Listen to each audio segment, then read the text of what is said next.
తెల్లవారే వెలుగు రేఖలా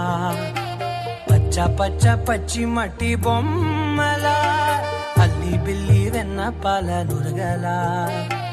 అచ్చ తెలుగు ఇంటి పూల కొమ్మలా